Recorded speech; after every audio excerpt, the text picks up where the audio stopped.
What's up, people? It's your boy Brian Suarez Duarte. I'm back again with another episode of Let's Talk Tactics. Today, we're going to talk about the 3-4-2-1 formation, and I'm going to explain to you why I do not like that formation. To save my life, I've tried that formation as a manager, I've played in that formation as a player, and obviously I'm a video analyst as well, so I've analyzed that formation a lot, and it's just, for me, it's a lot of downsides to that formation. Also a lot of positives, so we'll talk about the positive as well, but I think there's just a lot of downsides, and my philosophy as a manager who likes to keep the ball, be progressive, and play through the center, even though that's where the strength of this formation lies, I think it's very hard. So I'll explain to you in a short vid why I do not like that formation. But before we go into that, let's just go first to the positives, because there's always positives, and I need to explain to you as well what the positives are. So if you go to the tactical board, you can see here the 3-4-2-1 formation. So you have two wing backs right here and right here. You got three center backs, you got two defensive midfielders or two midfielders, you got your two tens behind your striker, and then you have your number 9. I set up the blue team in a 4-4-2 defensive shape because most teams these days they like to use this shape to press teams. It's a good solid defensive shape, but that's maybe for another video in the future, and explain to you why that formation is very good to use defensively, but we'll just keep it like that.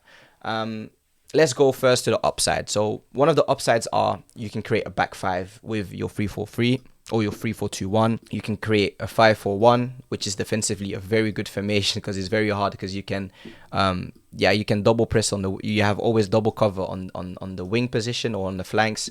And essentially you have your two pivot as well. So the elements that you take from a 4-4-2, you can bring it to 5-4-1, but also have an extra man at the back. So very good offensively. It has the same benefit. Obviously, it doesn't always happen in football, but let's say your two wing backs pushes on, and your two tens push on, then you have, again, a 5, which is very hard as well to defend against because you have all zones of the pitch covered, your half spaces, your central spaces, your wing spaces. So again, good offensively. And then again, in build-up, let's say you play against two strikers, you always have a +1 with your third center back. So you have 1, 2, 3 center backs. Let's say they press like this, you always have one spare. So if your center backs are comfortable, you find the solution. Now, the reasons why I don't like this formation is very clear for me.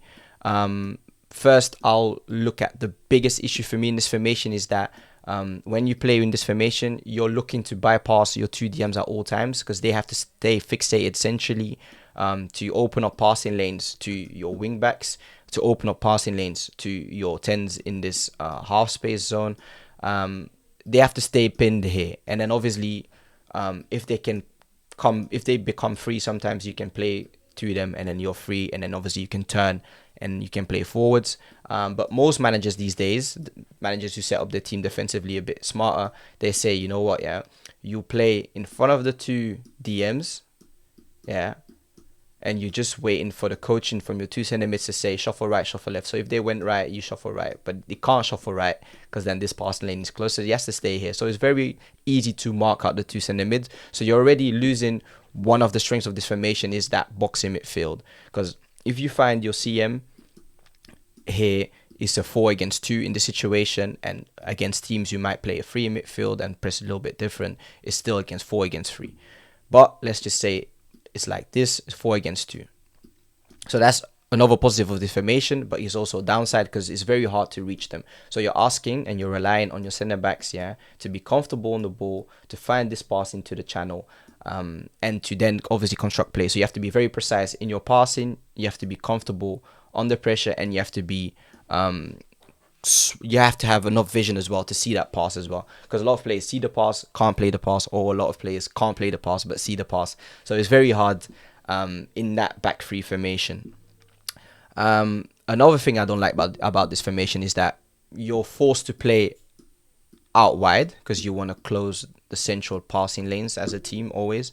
So you play the ball to your wing backs, and then they're a bit isolated in their options as well. They'll find the tens here in the half space, but you can see here that he's in the defensive square again. Usually with your tens, there are players who can't really go into that channel. Let's say, for example, I'm going to use Man United because they used it a lot last season as well. You have Bruno Fernandes here who loves to come into that space and receive it here, but you're here always under pressure, so you have to bounce it and play negatively and backwards again. But he can make the run forwards, but that is not his quality. And especially with the tens that you're looking for, they're not very good going into the spaces in behind, but they're very good into the spaces in between the defenders. So I think that's very hard. So you always have this pass on, and I've seen clips from Sporting Lisbon, for example, of Gyökeres. He used to make this run a lot. And yeah, if you play this pass and your strike is through, well done, well played. But you're always here again with a 2-against-1, which makes it very hard for the striker to win. So the best thing that can happen is you play down the channel. Not the best thing, but what mostly happens is that you play the striker down the channel. You can keep the ball up, and then you wait for your other players to then squeeze up the pitch and help him in this position. But again, you have your winger in a wider position, or you have your striker in a wider position, which is not his most comfortable zone, and then keep the ball here and then make sure he's back in front of goal. So again, the angle that you play when you receive the balls or wing back here, you only have one option down the channel. And for me, that's the worst, that's the worst pass you can give in football. That ball down the channel, you play it here. And I've played striker as well, so you run here, you get blindside tackles, or you're always under pressure. I don't like that pass. So that pass, we should banish it from football. And then another thing is, let's say this passing lane from your centre back is open to your 10, because that's the pass that you want as your manager. Like, let's break defensive lines. Let's make sure that we can get in between those zones. If you play this pass into your 10, he comes from a higher position. He has to, because you can't stand here. Because if you stand here, then he's just going to mark you. He's going to come from a higher position. I'll tell here, as my blue centre back, I'll tell him, yo, he's coming to your right hand side. Boom. I'll squeeze onto him. And then he has to receive here under pressure. If he's good enough, he can bounce it one time and then you're out of it. And then that's the key of this formation is, can you find your 10 and then bounce it first time to your centre mids? But they have to stay pinned here and then turn around the corner and come shorter. But if this works, then beautiful. But most of the times, players here, because of the pass that you have to give, which will not be a perfect pass sprayed on the floor, it will be a harder pass because you have to punch it in. They'll have to take a touch, and then you're here always under pressure, and you're under pressure with you're facing your own goal. So you always have to go backwards again, and you're inviting more pressure again. So this pass is the pass that you want, but it's very hard to receive here under pressure. And let's say you have teams who go hyper, they go hyper in their pressing, so they go higher, they press the centre back, he will go a bit higher as well. So let's say they all squeeze on the pitch, so your wing back is now covered, your 10s, they can start higher and they come into the space, but now we're going hyper pressing, so this 2 centre mids are marked, so you can't even do the bounce pass anymore, and one of either your centre back, but let's say in this situation, because the ball's on the left hand side, your fullback will come onto him, and again here we have a 2-against-1. This play is not dangerous, so we can leave him free a little bit, and this play is not dangerous, so we can squeeze in centrally again, so we can leave him free.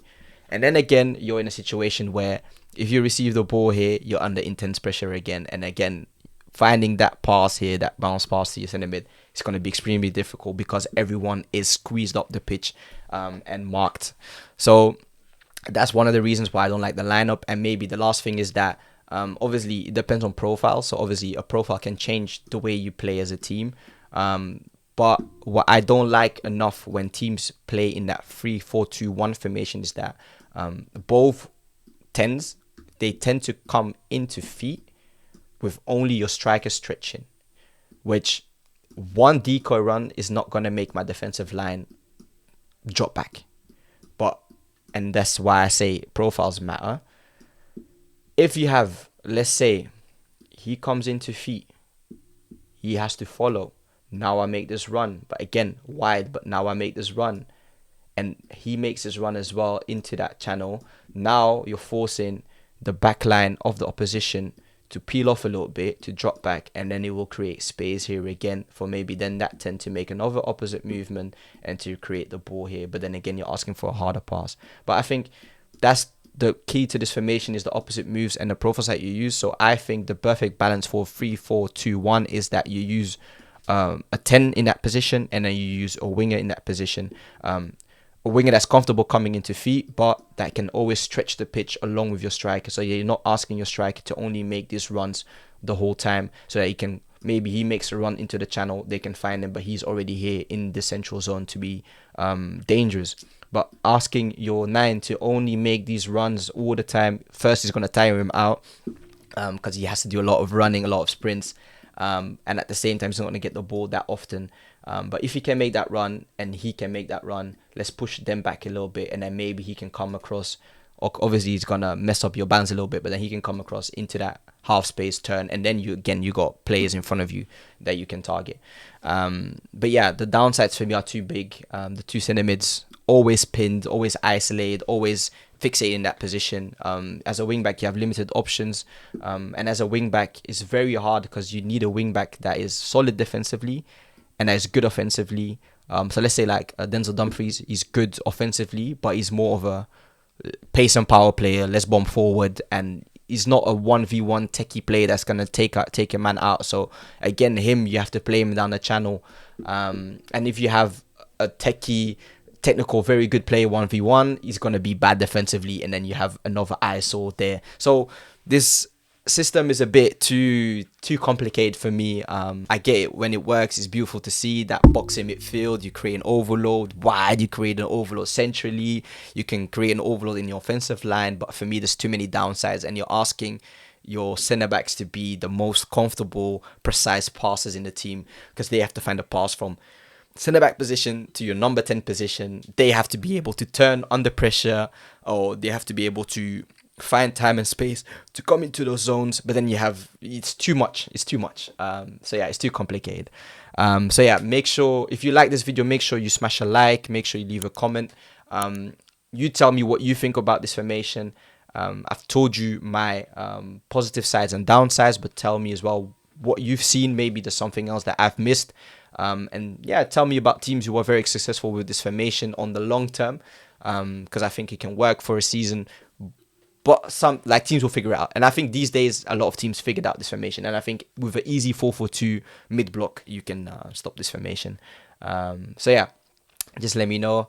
And I'll make sure, and I'll think about the next video that I'll make. So if there's any topics that you want to talk about as well, that I might find interesting as well, maybe we'll talk about it in the video. All right, bye. Thank you. Cheers.